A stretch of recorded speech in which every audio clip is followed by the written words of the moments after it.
Sejam todos muito bem-vindos ao TPA Global, o espaço de abordagem temática com dimensão internacional da televisão pública de Angola. Eu chamo-me Isidro Sanhanga e tenho como convidados dois académicos já conhecidos, o professor Dr. Sebastião Isata, ele que é conhecedor do direito internacional e também das relações internacionais, o professor Dr. Miguel Bembe, politólogo e especialista em geoestratégia. Meus senhores, sejam bem-vindos. Obrigado. Obrigado, Isidro. Boa noite. Obrigado. Nesta edição, que me seja permitido uma referência pessoal, o jornalista Isidro Sanhanga foi distinguido com o Prémio Nacional de Jornalismo. Por isso mesmo, deixo aqui expressos os meus respeitosos cumprimentos aos membros do júri, ao Sr. Ministro da Comunicação Social, o Dr. José Luís de Matos, que é um acompanhante assíduo deste espaço, e também ao Conselho de Administração da TPA, que apesar das dificuldades inerentes à escassez de recursos financeiros, tudo faz para manter a diversidade e a qualidade da produção deste conteúdo. Também uma palavra aos colegas da TPA, que de forma direta ou indireta contribuem para a produção deste espaço. Os meus agradecimentos pelas mensagens de carinho que recebemos, não só aqui do país, mas também do estrangeiro, de Washington a Moscou, de Paris a Nova York, do universo lusófono, pessoas ligadas às universidades, a centros de estudos estratégicos, fizeram chegar essas mensagens.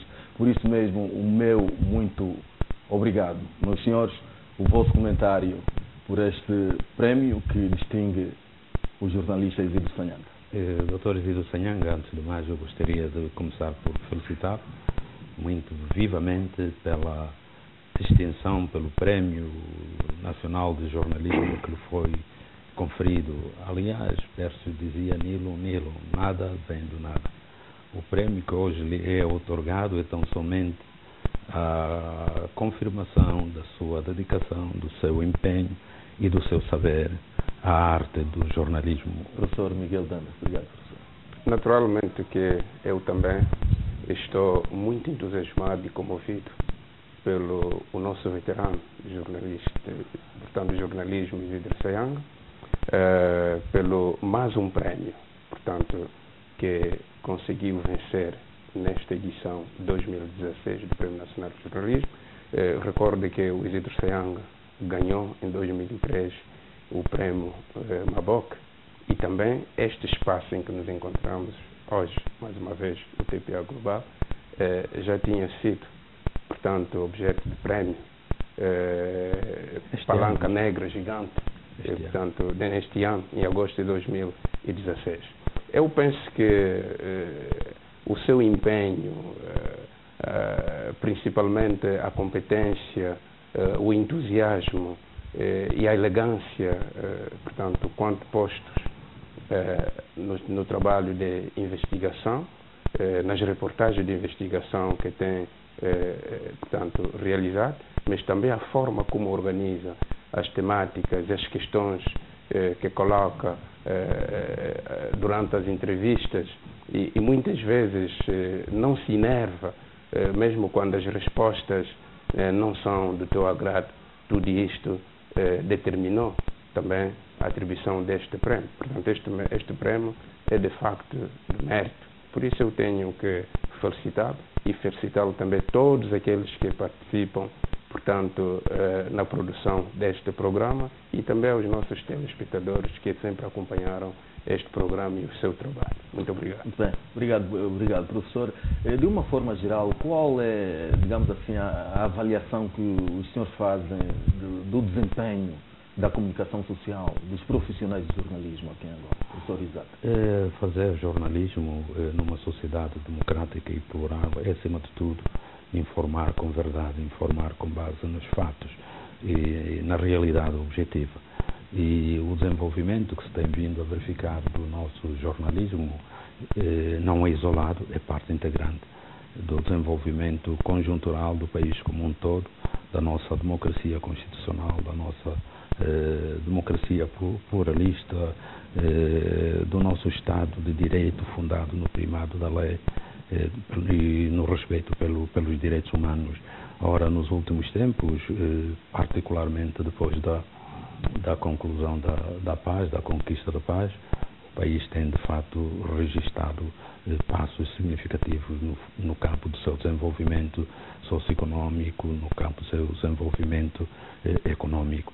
É evidente que o nosso jornalismo tem estado de facto a acompanhar este desenvolvimento conjuntural do país, e vejo que hoje, a nível mesmo do nosso continente, do continente africano, a classe jornalística angolana e o nosso jornalismo têm ocupado já um papel de destaque.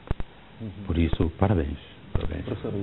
Naturalmente que eu penso que toda avaliação que nós podemos fazer sobre o jornalismo em Angola não pode fugir, portanto, daquilo que é a história, portanto, de Angola. E neste caso vejo com bons olhos o desenvolvimento positivo que o jornalismo em Angola tem vindo a conhecer ao longo dos últimos anos, mas também não posso deixar de verificar e averiguar os grandes desafios que este jornalismo ainda apresenta a nível da nossa sociedade para poder acompanhar, portanto, os desenvolvimentos e portanto, aquilo que é a realidade, a nível externo. E eu penso que o jornalismo em Angola, dentro destes desafios, portanto, as condições estão criadas, e também vejo como os próprios profissionais do jornalismo em Angola têm estado a empenhar-se cada vez mais para poder melhorar o seu trabalho. Portanto, temos aqui o jornalismo pode ser aqui encarado como um fator de desenvolvimento também. É um fator naturalmente de desenvolvimento. Potenciador. Desenvolvimento do país. O jornalismo, portanto, é uma grande referência. Portanto, a informação que é produzida, que é preciso ser transparente, que é preciso ser mais objetiva, não é? Do ponto de vista analítico, do ponto de vista analítico, no sentido de poder informar melhor as nossas populações. E sabe que a informação é um poder, não é? E nós, portanto, os nossos jornalistas têm estado a fazer este exercício, portanto, sempre incompleto, de poder ser mais transparentes, mais rigorosos a nível do seu trabalho. E isto é muito positivo. E desse ponto de vista também o jornalismo pode contribuir para, digamos assim, um melhor conhecimento daquilo que é a realidade do país, né? Portanto, na construção da imagem do país além fronteira, até porque digamos que Angola tem estado a afirmar-se muito bem do ponto de vista político-diplomático na região e também além fronteira. E deste ponto de vista é preciso que o jornalismo também adote uma narrativa capaz de passar a mensagem do país além fronteira. É evidente, porque o jornalismo é parte integrante da própria atividade diplomática de um país, porque o jornalismo tem a responsabilidade de projetar a imagem do país no plano interno e no plano exterior. Entenda que a política externa é a continuação da política interna. E, de fato, quem tem a responsabilidade, em última instância, de levar ao conhecimento de todos os feitos que se protagonizam no país, todas as conquistas que se concretizam a nível do nosso país, é justamente o jornalismo. E, aliás, aqui temos boas referências, que eu dizia, o prémio que lhe foi atribuído não vem do acaso, porque, afinal, o Isidro Sanhanga já foi jornalista da CNN, que é uma das cadeias mais prestigiosas do jornalismo internacional. E, de fato, foram momentos bons. Foram bons momentos, eu acho que foi uma grande experiência, né? E aparecia sempre lá no spot da CNN. Estamos aqui em ambiente de parabéns também, porque temos que dizer que esse espaço está a capitalizar esta boa aura. E temos aqui o professor Dr. Isata, que foi recentemente eleito como presidente da Comissão de Direito Internacional da União Africana. Os meus parabéns, professor Miguel Ben. No caso do professor Dr. Isata, de facto é um orgulho, não é, nacional, porque para além de ser membro desta Comissão sobre Direito Internacional, passou a presidi-la Um ano depois, chegou à presidência da comissão. Desde novembro, né? Dia 22 de novembro de 2016. Eu penso que isto não há dúvidas, não é por ele estar aqui, e ele sabe muito bem que é um excelente jurista, não é? E tem um currículo, de facto, invejável. Professor, relativamente à sua formação em Direito e principalmente a excelência e o distanciamento que põe a nível da análise, principalmente quando se encontra a nível no cumprimento das suas funções. Mas eu devo sublinhar que esta vitória, portanto, esta é mais uma conquista político-diplomática do governo de Angola, mas também do presidente Eduardo dos Santos, que constantemente tem estado a trabalhar, a empenhar-se no sentido de inserir os quadros angolanos nos organismos regionais e também internacional, porque somente assim que nós podemos também ajudar, estes quadros poderão também ajudar na materialização dos objetivos nacionais e também na defesa dos interesses portanto, das regiões ou dos organismos em que Angola faz parte. Por isso eu vejo isto como muito importante, por isso que eu felicitá-lo de forma muito calorosa. Professor, como é que foi a eleição? Quero antes de mais agradecer-vos pelas palavras carinhosas que acabaram de proferir. De facto, eu encarei esta eleição com muita humildade e gratidão. E, acima de tudo, tendo em conta que é uma conquista, como disse o professor Bembe, uma conquista do país, uma conquista da nossa diplomacia, da nossa política externa, superiormente dirigida por Sua Excelência o Presidente Eduardo dos Santos. Portanto, bem-aja e veja que, tal como também dizia há pouco em relação a si, nilo, nada vem do nada.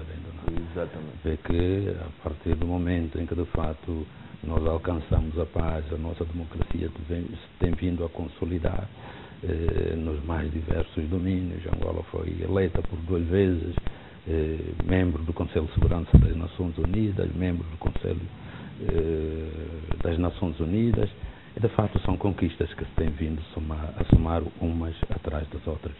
E tudo isso tem de fato um protagonista, um arquiteto, que é Sua Excelência o Presidente Eduardo dos Santos. Aumenta as responsabilidades e o trabalho também. Inquestionável. Quando da eleição do professor para presidente da comissão, discutiram questões ligadas ao desenvolvimento do direito internacional. Como é que estabeleceram a agenda? O que é que vem a seguir, afinal? A Comissão do Direito Internacional da União Africana tem por responsabilidade codificar, sistematizar e contribuir para o desenvolvimento progressivo do direito internacional de forma geral.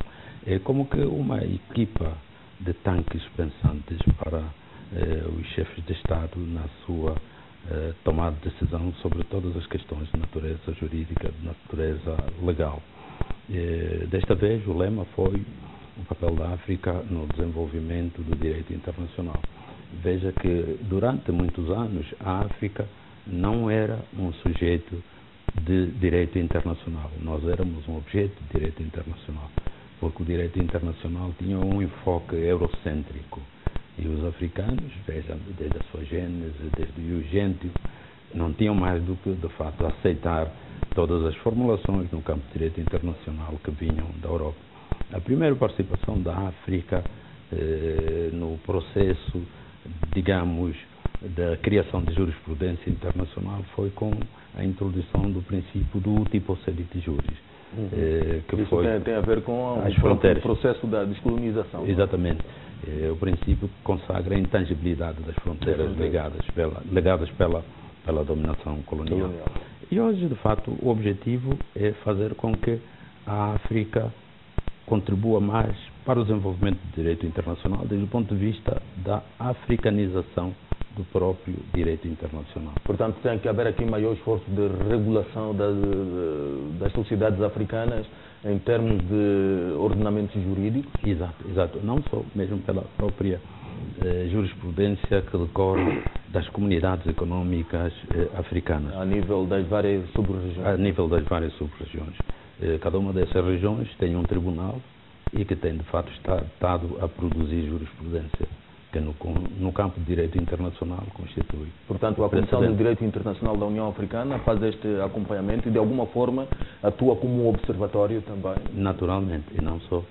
Por exemplo, há este dissídio que se vai opondo agora ao Tribunal Penal Internacional. Era uma questão que eu já queria colocar, numa altura em que os países africanos manifestam-se dispostos a abandonar o Estatuto de Roma. Exatamente. E, por via disto, abandonar a jurisdição do Tribunal Penal Internacional. Como é que a Comissão tem estado a acompanhar isto? Esta aqui é, de fato, uma questão extremamente sensível, extremamente delicada, porque prende-se também com a soberania dos Estados, o princípio do par impar e non habet império. Mas aqui nós vemos que o continente e nós, enquanto Comissão de Direito Internacional, temos de jogar um papel mais ativo. Veja que a adesão aos tratados acarreta sempre consequências, com base no princípio do pacta sunt servanda. Então, nós, enquanto Comissão, temos de jogar um papel como que preventivo, porque a maior controvérsia em relação ao TPI se tem fundado no artigo 27º, que consagra a irrelevância da capacidade oficial. Quer dizer que as pessoas naturais, independentemente da sua função que ocupem no país, estão sujeitas à jurisdição do TPI. Portanto, tudo isso que está sendo questionado hoje devia ter sido visto há quando da negociação do Tratado de Roma, que foi em 17 de setembro de 1998. Que foi mal estruturado do ponto de vista das pessoas, dos países que querem abandoná-lo agora. Foi, de fato, mal negociado. Porque veja que mesmo naquele momento em que se estava a discutir, não houve uma presença muito ativa de juristas africanos na discussão do Estatuto. E o Estatuto foi adotado quando já eram 3 horas da manhã do dia 17 de julho de 1998, porque só viria de fato a entrar em vigor no dia 1 de julho de 2002, muito tempo depois. Professor Benda, é boa ideia os países africanos abandonarem a jurisdição do Tribunal Penal Internacional? Eu penso que está dito, não é uma boa ideia. Primeiro, é boa ideia? É uma boa ideia. Veja uma coisa, nós não podemos estar a promover instituições, não é? Que ponham em causa as nossas próprias instituições da soberania. Portanto, as instituições devem atuar, não é, do ponto de vista geral, sem escolher uns e deixando os outros. E o Tribunal Penal Internacional peca exatamente nestes moldes. Parece que é um tribunal criado para poder julgar os líderes, não é? Os 3 As. Mas isto pode ter a ver com, digamos, com aquilo que podemos considerar o animus puniendi dos magistrados que nessa altura estão em funções lá. Eu não sei se é só dos magistrados, não é? Talvez aqui o professor saber melhor explicar isto do que eu, e aquilo que estava a explicar. A própria forma como foi constituído o tribunal peca desde novo. Portanto, o tratado que institui o próprio tribunal foi mal negociado. Ou seja, se calhar os africanos estavam distraídos, não é? Não perceberam bem o que estavam a assinar e qual é a consequência, o alcance daquilo que estavam a fazer do ponto de vista legal, do ponto de vista político, tudo isto. Portanto, eu penso que é bom, e eu estava mesmo à espera disso há muito tempo, que isto mais cedo ou mais tarde podia acontecer, pela forma como procuram, de facto, julgar cada vez mais os líderes africanos. Eu não tenho problemas relativamente à existência de um tribunal desse jeito, mas acho que devíamos trabalhar mais portanto, na criação das instituições, quer a nível dos nossos países, como a nível regional, a nível continental. A África tem capacidade de poder regular melhor o seu espaço. Professor, agora gostaria de sugerir que avancemos nesta análise falando de Fidel Castro. Fidel Castro morreu, desapareceu uma lenda do século XXI, do século XX e século XXI. Ok. Não, falar de Fidel, eu gostaria de começar por invocar as próprias palavras de Fidel Castro.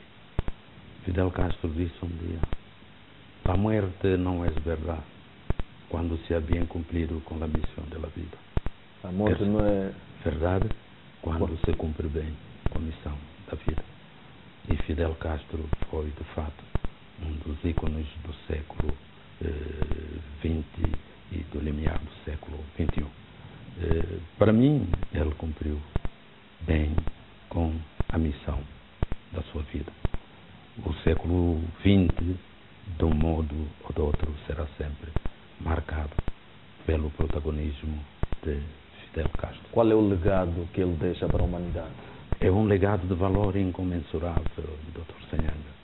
Veja que Cuba, um país pequeno, com 11 milhões de habitantes, é hoje um país que tem um índice educacional de 100%.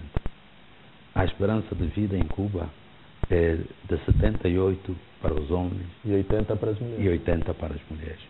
Quer dizer, são, de fato, conquistas que nós só encontramos naqueles países que têm os índices de desenvolvimento humano mais avançados, como por exemplo a Noruega, que tem um índice educacional também de 100%, o caso da Finlândia, o caso da Suécia, os Estados Unidos, a Inglaterra e outros. E no domínio da saúde hoje fala-se de conquistas importantes, como é a possibilidade o médico de da estar família.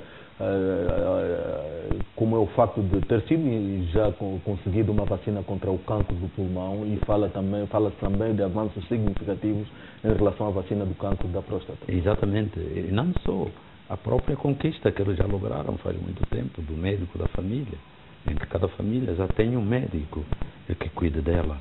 Quer dizer, todas essas conquistas, fundamentalmente essa no campo da educação, têm um valor incomensurável, porque Santo Agostinho dizia: omnia aurum in comparazione sapientia renes exiguo.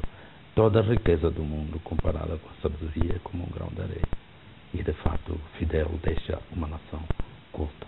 Como que se não bastasse, para nós, os angolanos, Fidel foi de fato o amigo certo nos momentos incertos. Momentos incertos e difíceis. Exato. É a visão do Horácio: amigo certo em ser certo acérrito. Os amigos certos vêm-se nos momentos incertos.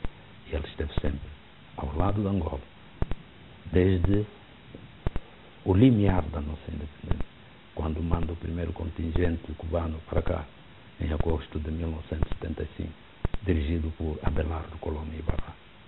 E tantos outros filhos de Cuba derramariam o seu sangue e a sua vida para que Angola fosse, de fato, um país soberano, um país independente, como o comandante Arguelles e tantos outros. Professor Miguel Bembe, sabe que o Fidel Castro, a figura de Fidel Castro, é reconhecida por boas razões, alguns, mas também mais razões relativamente aos outros.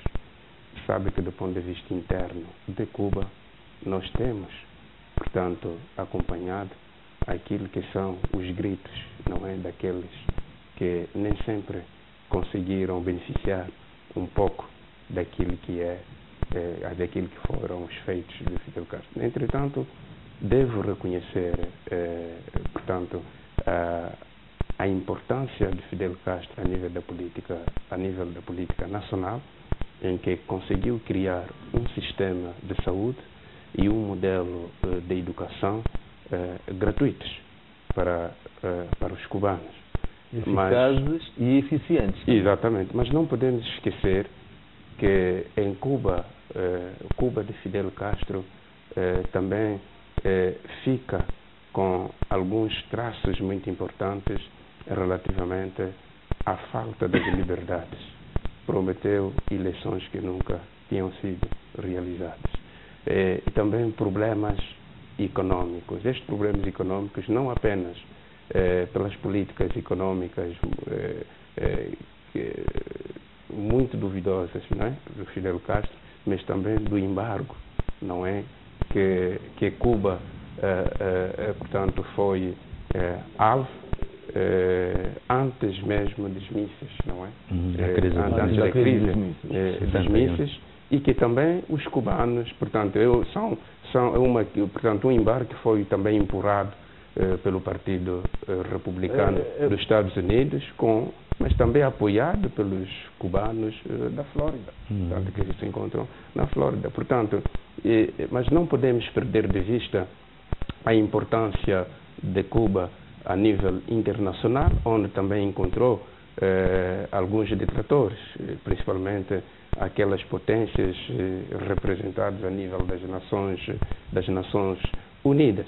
Relativamente a Angola, na verdade, Cuba foi determinante. O que diferencia em todas estas questões é o empenho e a disponibilidade que Cuba de Fidel Castro sempre se manifestou para poder apoiar Angola. E no momento também do Angola e também outros países, exatamente, com outros povos oprimidos, exatamente, sobretudo aqui no continente Cuba foi africano. referência tanto para as lutas de libertação, portanto, em África, como também na América Latina. Muito bem, professor.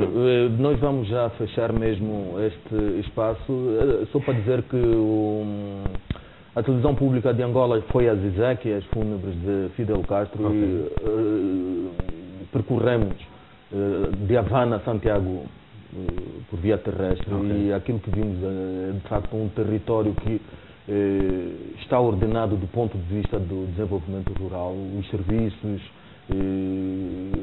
a assistência chega nos sítios mais recônditos de Cuba, portanto, desse ponto de vista, parece-me que os cubanos reconhecem em Fidel um trabalho muito bem conseguido a nível do desenvolvimento territorial interno. Aliás, todos os sítios por onde nós passamos encontrávamos velhos e crianças a gritarem eu sou Fidel, eu sou Fidel. Professor Isata, mesmo para fechar, último comentário. Sim, realmente nós acompanhamos. Eu também estive a seguir as exéquias de Fidel pela CNN, lá mesmo a partir de Accra, do Ghana. Inclusive vi também a presença lá da Nkosazana Zuma, que é a presidente da Comissão da União Africana. A Dilma também esteve lá. E eu acho que Lula foi, da Silva, do Lula também, sim, foi um tributo bem merecido, e estamos convictos que o seu irmão, o Raul Castro, saberá de fato dar continuidade a esta obra. A humanidade perdeu um grande vulto. Naturalmente. Naturalmente, a figura de Fidel Castro é uma figura que fica na história pelas obras e por tudo que fez para principalmente os povos oprimidos.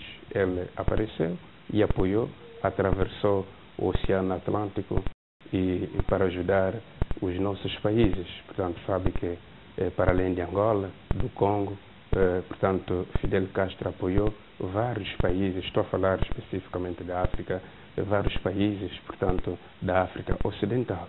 E por isso, de facto, nós temos razões de nos orgulharmos da figura de Fidel e ficarmos eternamente gratos. Professor Isata. Uma última palavra, note, doutor Sanhanga, que 18 mil angolanos formaram-se em Cuba. Isso, de fato, é uma contribuição de valor. É uma boa aposta na equação humana.